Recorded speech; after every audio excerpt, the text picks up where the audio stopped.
Sitting here with Glenn Donnelly. Glenn, obviously the first time out on this type of surface, what did you think of the surface as it went throughout the night?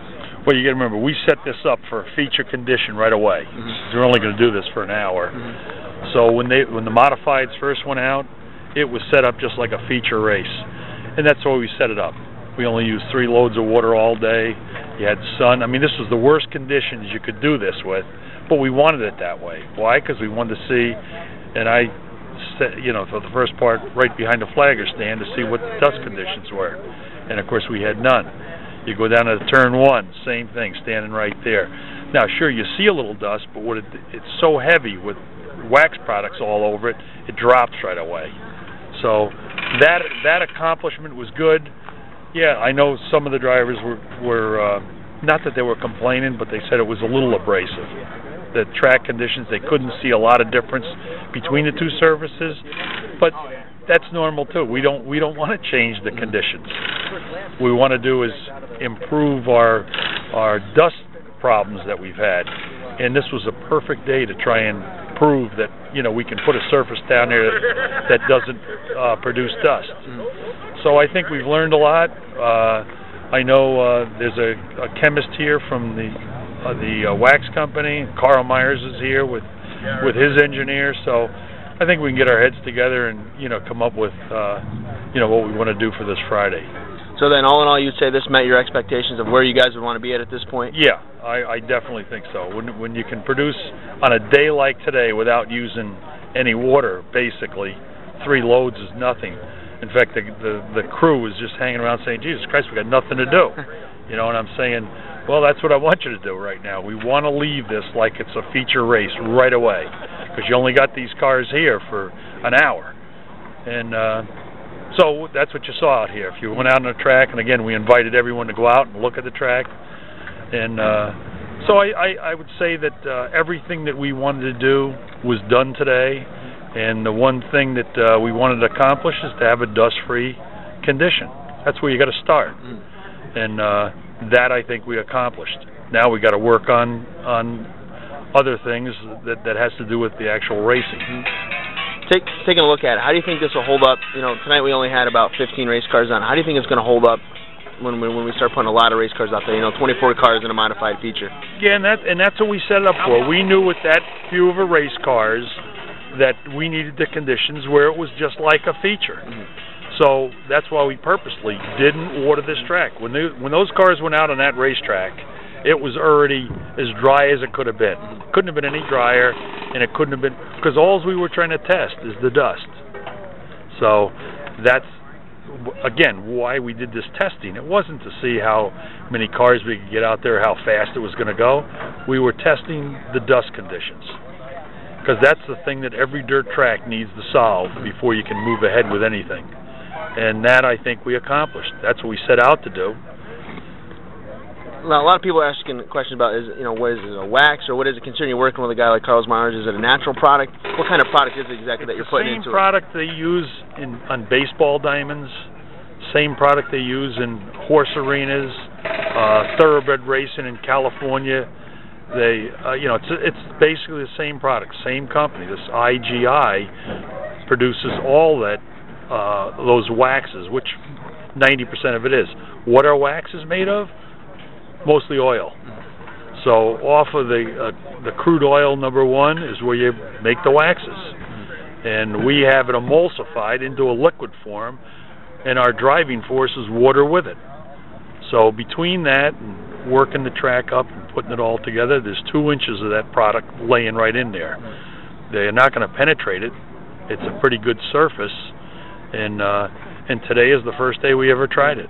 Now, you know what would have happened if we would have dug that track up, watered the hell out of it in 4 days.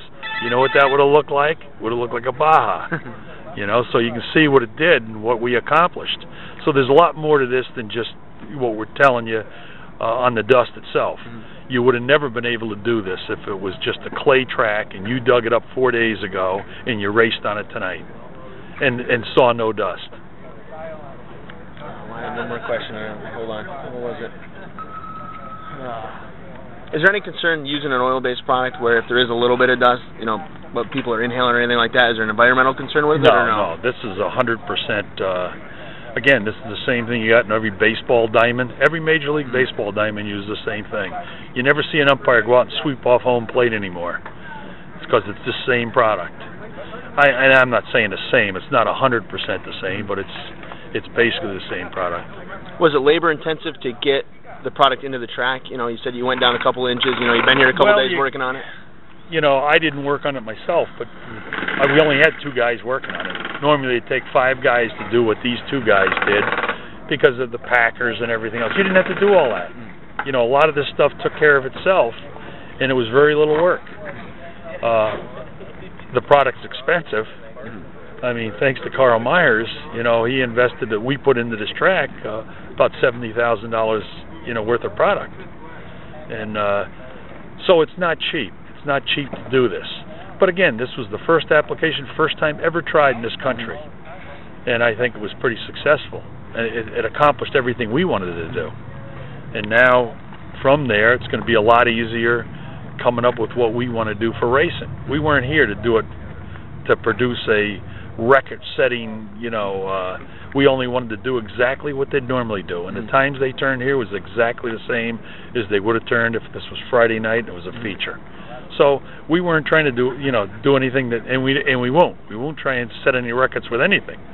We're trying to hold dust down so that we can get, especially women, in the grandstand. When we know we only got 15% of women in our grandstands, and blacktop tracks have 42%, what does it tell you? You know, women do not like to get their hair dirty, and especially their faces. Now, does the development of this product have anything to do with the development of the, you know, the 3/4 mile track too? Well, there's 4 phases that we're into. This is the first phase. We're trying to do this first. It's very important for us to keep dirt track racing.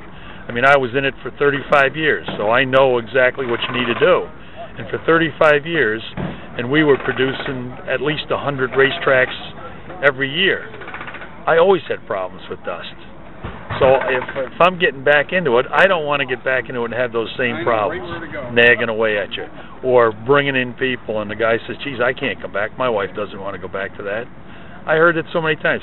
Remember, I'm the one who started towers, you know, VIP areas. Why? Because I was trying to bring in some important people that were spending money with us, and I wanted to put them in a place that was safe.